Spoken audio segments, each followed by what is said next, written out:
Second P U C English ನಾಳೆನೇ English exam ಇದೆ ನೋಡಿ. 4 ಅಂಕದ ಪ್ರಶ್ನೆಯನ್ನ ಅಥವಾ 3 ಅಂಕದ ಪ್ರಶ್ನೆಯನ್ನು ಬರೆಯುವಾಗ ರೈಟರ್ ಹೆಸರು ಮೆನ್ಷನ್ ಮಾಡ್ಬೇಕು. ಎಕ್ಸಾಂಪಲ್ ರೋಮಿಯೋ ಜೂಲಿಯಟ್ ಮೇಲೆ ನೀವು ಬರಿತಾ ಇರ್ತೀರಾ.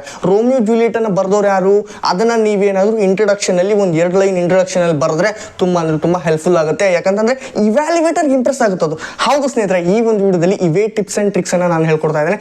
ಟಾಪರ್ಗೂ ನಮಗೂ ಇರ್ತಕ್ಕಂಥ ವ್ಯತ್ಯಾಸ ಏನು, ಟಾಪರ್ನ ತರ ನಾವು ಆನ್ಸರ್ ಬರೀಲಿಕ್ಕೆ ಪ್ರಯತ್ನ ಮಾಡಿದ್ರೆ ನಮಗೂ 80 ಔಟ್ ಆಫ್ 80 ಸಿಗುತ್ತಾ. ಎಲ್ಲ 80 ಔಟ್ ಆಫ್ 80 ನಾವು ಓದ್ಕೊಂಡು ಹೋಗಿರ್ತೀವಿ, ಬಟ್ ಅಲ್ಲಿ ಬರೆಯೋಲ್ಲಿ ಸ್ವಲ್ಪ ಮಿಸ್ಟೇಕ್ ಏನಾದರೂ ಮಾಡಿದ್ರೆ ನಮ್ಗೆ ಅಂಕ ಕಟ್ ಆಗುವಂಥ ಸಾಧ್ಯತೆ ಇರುತ್ತೆ, ಮಾರ್ಕ್ಸ್ ಕಟ್ ಆಗುವಂಥ ಸಾಧ್ಯತೆ ಇರುತ್ತೆ.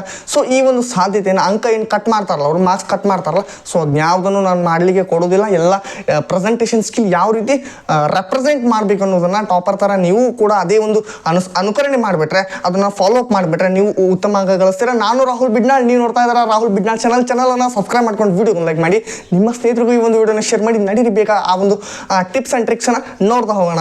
ನಾನು ಟಾಪರ್ ಥರ ಆನ್ಸರ್ ಬರಿಬೇಕು, ಏನು ಮಾಡಬೇಕಾಗಿದ್ರೆ ಈ ವಿಡಿಯೋದಲ್ಲಿ ಟಾಪರ್ ಯಾವ ರೀತಿ ಬರೆದಿದ್ದಾರೆ ಅದನ್ನು ನಾವು ಕೂಡ ಅಪ್ಲೈ ಮಾಡಿಕೊಂಡು ಅದನ್ನು ನಾವು ಒಂದು ಇನ್ಸ್ಪಿರೇಷನ್ ಆಗಿ ತಗೊಂಡು ಅದೇ ರೀತಿ ಸೇಮ್ ಟು ಸೇಮ್ ಬರೆದ್ರೆ ನಮಗೂ ಕೂಡ 80ಕ್ಕೆ 80 ಅಂಕ ಸಿಗುತ್ತೆ. ರೆಪ್ರೆಸೆಂಟೇಷನ್ ಸ್ಕಿಲ್ಲನ್ನು ಈ ಒಂದು ವಿಡಿಯೋದಲ್ಲಿ ಕ್ವಿಕ್ಕಾಗಿ ಪಟ್ ಅಂತ ಕಲ್ತ್ಬಿಡೋಣ ಬನ್ನಿ. ಈ ನೋಡಿ, ಈ ಒಂದು ಆನ್ಸರ್ ಶೀಟಿಗೆ 80 ಔಟ್ ಆಫ್ 80 ಬಿದ್ದಿದೆ. 79 ಬಿದ್ದಿತ್ತು. ರಿವ್ಯಾಲ್ಯೂಯೇಷನ್ ಮಾಡಿ ಮತ್ತು ಅವರು 80 ತೊಗೊಂಡಿದ್ದಾರೆ. ಇವರಿಗೆಲ್ಲ ಒಂದು ಹ್ಯಾಟ್ಸ್ ಆಫ್. ಹಾಗಿದ್ರೆ ಇಲ್ಲಿ ಫಸ್ಟ್ ಪೇಜಲ್ಲಿ ಯಾವ ರೀತಿ ಅವರು ಬರೆದಿದ್ದಾರೆ ಕರೆಕ್ಟಾಗಿ ನೋಡ್ತಾ ಹೋಗೋದಾದರೆ ಇಲ್ಲಿ ಕರೆಕ್ಟಾಗಿ ನಾನು ನಿಮಗೆ ಎಕ್ಸ್ಪ್ಲೇನ್ ಮಾಡ್ತಾ ಹೋಗ್ತೀನಿ. ಪೇಜ್ ನಂಬರ್ 1 ಇದು ಅಲ್ವಾ, ಇದು ಪೇಜ್ ನಂಬರ್ 1. ಪೇಜ್ ನಂಬರಲ್ಲಿ ಪಾರ್ಟ್ ಎ ಅಂತ ಬರೀರಿ. ಯಾವತ್ತಿದ್ರೂ ಬರೆಯುವಾಗ ಪಾರ್ಟ್ ಎ ಅಂತ ಬರೆದು ಪಾರ್ಟ್ ಎ ಬರೀತಿದ್ರು, ಬಿನೋ ಸಿನೋ ಡಿನೋ ಒಂದು ಸಿಸ್ಟಮ್ಯಾಟಿಕ್ ವೇ ಅದು ಬರೆಯುವಾಗ. ಇಲ್ಲಿ ಮೇನ್ ಕ್ವೆಶ್ಚನ್ 1 ಅಂತ ಬರೆದು ಕ್ವೆಶ್ಚನ್ ನಂಬರ್ ಎಲ್ಲ ಹಾಕೋತಾ ಹೋಗಿ ಅದಕ್ಕೆ ಆನ್ಸರ್ ಏನು, ಬಿನೋ ಸಿನೋ ಡಿನೋ ಅಂತ ಹಾಕಿಬಿಟ್ಟು ಇಲ್ಲಿ ರಿಚ್ ಜ್ಯುವೆಲ್ ಅಂತ ಬರೆದ್ರೆ ಮುಗಿದು ಹೋಯ್ತು ಆನ್ಸರ್. ಎಲ್ಲಿ ಆಲ್ಮೋಸ್ಟ್ ನೀವು ಅವಾಯ್ಡ್ ಮಾಡಬೇಕಾಗಿದ್ದು ಏನಂತಂದರೆ ಚಿತ್ರಕಾಟನ್ನು ಆಲ್ಮೋಸ್ಟ್ ಅವಾಯ್ಡ್ ಮಾಡಿ ಅದು ಒಂದನ್ನು ಮಾಡಿದರೆ ನಿಮ್ಮ ಆನ್ಸರ್ ಶೀಟ್ ಇನ್ನೂ ಅಟ್ರಾಕ್ಟಿವ್ ಆಗಿ ಇನ್ನೂ ಡಿಫ್ರೆಂಟ್ ಸ್ಟೈಲಲ್ಲಿ ಟಾಪರ್ ಥರ ಕಾಣುತ್ತೆ. ಇವ್ಯಾಲ್ಯುವೇಟರ್ ಅದು ಇದು ಏನಂತ ಇಂಪ್ರೆಸ್ ಮಾಡಿದೆ. ಅದಾದ ನಂತರ ನೆಕ್ಸ್ಟ್ ಈ ರೀತಿ ಇಲ್ಲಿ ಆಲ್ಮೋಸ್ಟ್ ಪ್ಯಾಸಿವ್ ವಾಯ್ಸ್ ಬರೆಯುವಾಗ ನೀವು ಪೂರ್ತಿಯಾಗಿ ಕ್ವೆಶ್ಚನನ್ನು ಬರೆದು ಅದಕ್ಕೆ ಅಂಡರ್ಲೈನನ್ನು ಮಾಡಿದರೆ ಉತ್ತಮ. ಅಂಡರ್ಲೈನ್ ಮಾಡಿದ್ದಾರೆ. ಸೊ ಇಲ್ಲಿಗೆ ಅವರಿಗೆ ಮಾರ್ಕ್ಸ್ 3 ಮಾರ್ಕ್ಸ್ ಸಿಕ್ಕಿದೆ. ಇಲ್ಲಿ ಆಲ್ MCQ ಎಲ್ಲ ಅವರು ಕವರ್ ಮಾಡ್ಕೊಂಡಿದ್ದಾರೆ. ಆಯಿತಾ, ಇಷ್ಟನ್ನು ಮಾಡ್ತೀರಾ, ಸುಲಭ ಇತ್ತಲ್ವ, ಈ ರೀತಿ ಮಾಡ್ಲಿಕ್ಕೆ ಬರುತ್ತಾ? ಓಕೆ, ನೆಕ್ಸ್ಟ್ ಸ್ಟಾರ್ಟ್ ಮಾಡಿದ್ರೆ ನೆಕ್ಸ್ಟ್ ಮಾಡೋದಾದರೆ ಇಲ್ಲಿ ಲಿಂಕರ್ಸ್ ಇದೆ. ಈ ಒಂದು 2 ಮಾರ್ಕ್ಸಿನ ಲಿಂಕರ್ಸ್ ಅವ್ರು ಮಾಡ್ಕೊಂಡ್ಬಿಟ್ಟಿದ್ದಾರೆ. ಫಿಲ್ ಇನ್ ದ ಬ್ಲ್ಯಾಂಕ್ಸ್ ಅದಾಯಿತು. ಈಗ ಪ್ರನೌನ್ ಎ ಪ್ರನೌನ್ ಬಿಗೆ ಅದನ್ನು ನಾವು ಒಂದು ಕ್ವೆಶನ್ ಇದೆಯಲ್ವಾ, ಪ್ರನೌನ್ ಅನ್ನುವಂಥ ಗ್ರಾಮರ್ ಎ ಅಂತಂದರೆ ಯಾವುದು, ಬಿ ಸಿ ಈ ರೀತಿ ಕರೆಕ್ಟಾಗಿ ಮ್ಯಾಚ್ ದ ಫಾಲೋಯಿಂಗ್ ಥರ ಆನ್ಸರ್ ಇರುತ್ತೆ. ಇದನ್ನು ನಾವು 2 ಕಾಲಮನ್ನು ಬರೀಬೇಕು. ಜಸ್ಟ್ ಆನ್ಸರ್ ಬರೆದ್ರೆ ಸಾಲಲ್ಲ, 2 ಕಾಲಮ್ಗೆ ಆನ್ಸರ್ ಬರೀಬೇಕಾಗುತ್ತೆ. ಹಾಗಾದರೆ ನೆಕ್ಸ್ಟ್ ಅವ್ರು ಏನು ಮಾಡ್ತಾರೆ ಅಂತಂದರೆ ಪಾರ್ಟ್ ಬಿ ಹಾಕ್ತಾರೆ. ಪಾರ್ಟ್ ಎ ಬರೆದ್ರು, ಅದಾದ ನಂತರ ಪಾರ್ಟ್ ಬಿಗೆ ಡೈರೆಕ್ಟಾಗಿ ಹೋಗ್ತಾರೆ.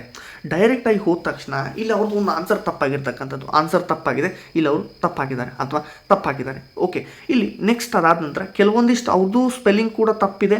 ಅದಾದ ನಂತರ ಕೆಲವೊಂದಿಷ್ಟು ತಪ್ಪಿದ್ದನ್ನು ಕೂಡ ಇವ್ಯಾಲ್ಯುವೇಟರ್ ಕನ್ಸಿಡರ್ ಮಾಡಿ ಕರೆಕ್ಟಾಗಿ ಮಾಡ್ಕೊಂಡಿದ್ದಾರೆ.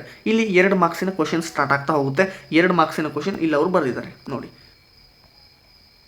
ಸೊ ಇಲ್ಲೊಂದಿದೆ, ಇಲ್ಲಿ ಬರೆದಿದ್ದಾರೆ, ನೀವು ಜಸ್ಟ್ ಇದನ್ನು ಅಬ್ಸರ್ವ್ ಮಾಡಬೇಕಾಗುತ್ತೆ.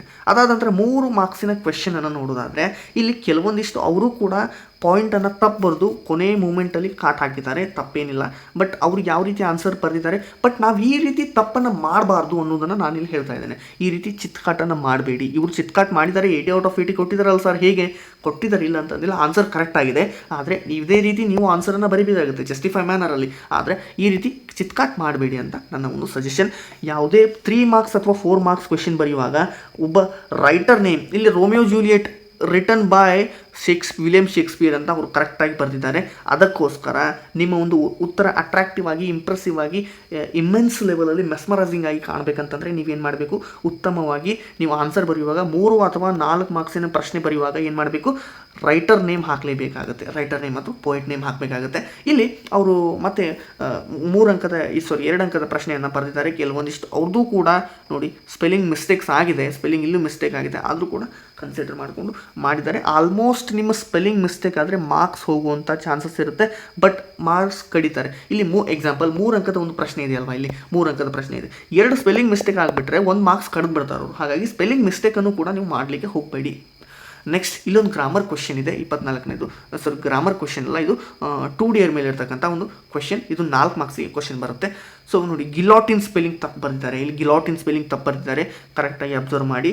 ಒಬ್ಬೊಬ್ಬರು ಇವ್ಯಾಲ್ಯುವೇಟರ್ ಮಾರ್ಕ್ಸ್ ಕೊಡ್ತಾರೆ, ಇಲ್ಲಿ ಒಂದು ಸ್ಪೆಲ್ಲಿಂಗ್ ಮಾತ್ರ ತಪ್ಪಾಗಿದೆ ಅಂತ. ಆದರೆ ಒಂದು 2-3 ಸ್ಪೆಲ್ಲಿಂಗ್ ನೀವೇನಾದರೂ ತಪ್ಪು ಮಾಡ್ತಾ ಹೋದರೆ ನಿಮ್ಮ 4 ಮಾರ್ಕ್ಸ್ ಇದ್ದಿದ್ದು 4 ಮಾರ್ಕ್ಸ್ ಕೊಡೋ ಬದಲು ಅವರು 3 ಮಾರ್ಕ್ಸ್ ಕೊಟ್ಟು ಬಿಡ್ತಾರೆ, ನಿಮ್ಮ ಮಾರ್ಕ್ಸ್ ಕಡಿಮೆ ಆಗುತ್ತೆ ಅಷ್ಟೇ. ಸ್ಪೆಲ್ಲಿಂಗ್ ಮಿಸ್ಟೇಕ್ ಮಾಡಬೇಡಿ, ಚಿತ್ಕಾಟ್ ಮಾಡಬೇಡಿ.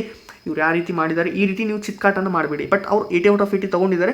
ಕೆಲವೊಂದಿಷ್ಟು ಒಂದು ಮಿಸ್ಟೇಕ್ ಏನಾದರೂ ಕನ್ಸಿಡರೇಬಲ್ ಮಾಡ್ಬೋದು, ಪದೇ ಪದೇ ಸ್ಪೆಲ್ಲಿಂಗ್ ಮಿಸ್ಟೇಕನ್ನು ಮಾಡ್ಲಿಕ್ಕೆ ಹೋಗಬೇಡಿ. ಇದೆಷ್ಟು ಅರ್ಥ ಆಯ್ತಾ? ಹಾಗಾದರೆ ಮುಂದೆ ನೋಡ್ತಾ ಹೋಗೋಣ. 4 ಅಂಕದ ಪ್ರಶ್ನೆ ಆಲ್ಮೋಸ್ಟ್ ಕವರ್ ಆಯಿತು.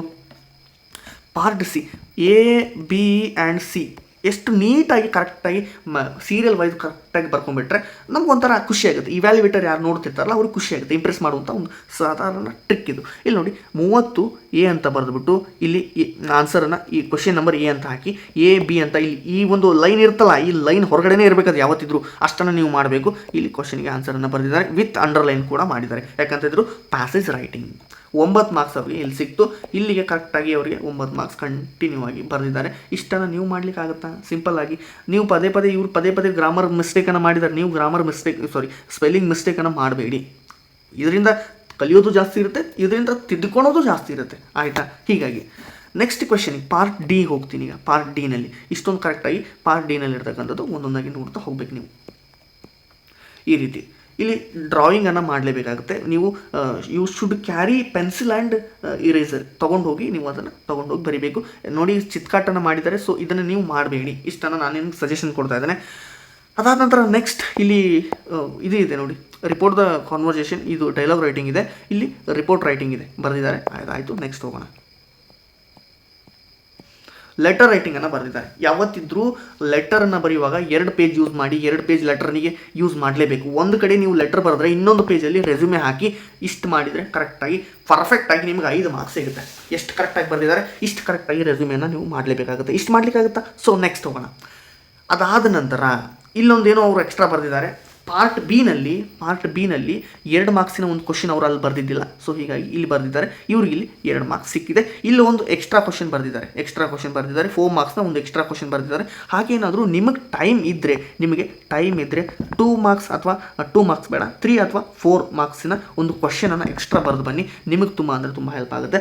ಇದಿಷ್ಟು ಈ ಒಂದು ವಿಡಿಯೋದಲ್ಲಿ ನಾನು ಕ್ವಿಕ್ಕಾಗಿ ರಿವೈಸ್ ಮಾಡ್ತೀನಿ. ನೋಡಿ, ಯಾವುದೇ ರೀತಿ ಸ್ಪೆಲ್ಲಿಂಗ್ ಮಿಸ್ಟೇಕ್ ಬೇಡ, ಚಿತ್ಕಾಟ ಬೇಡ. ಚಿತ್ಕಾಟ ಮಾಡಿದ್ರೆ ಅದು ತುಂಬ ಬ್ಯಾಡ್ ಇಂಪ್ರೆಷನ್ ಕ್ರಿಯೇಟ್ ಆಗುತ್ತೆ. Part wise A B C D part wise ಬರೀರಿ. ಶುದ್ಧವಾಗಿ ಅಕ್ಷರ ಶುದ್ಧವಾಗಿರಲಿ. ಅಕ್ಷರ ನಿಮ್ಮದು ದುಂಡಾಗಿಲ್ಲ ಅಂತಂದ್ರೂ ಪರವಾಗಿಲ್ಲ, ದುಂಡಾಗಿ ಸುಂದರವಾಗಿ ಬರೀಬೇಕಂತೇನಿಲ್ಲ, ಮ್ಯಾಟರ್ ಕನ್ವೆ ಆದರೆ ಸಾಕು. ಇವರು ಅಕ್ಷರ ಏನು ಅಷ್ಟೊಂದೇನು ದುಂಡಾಗಿ ಬರೆದಿಲ್ಲ, ಇವರು hand writing but just normal ಇದೆ. ಇವ್ರ ಥರ ನೀವು ನಾರ್ಮಲ್ ಆಗಿ ಬರೆದ್ಬಿಟ್ರೆ ಓಕೆ. ಪಾರ್ಟ್ ವೈಸ್ ಬರೀರಿ, ಕ್ವಶನ್ ನಂಬರ್ನ ಕರೆಕ್ಟಾಗಿ ಹಾಕಿ.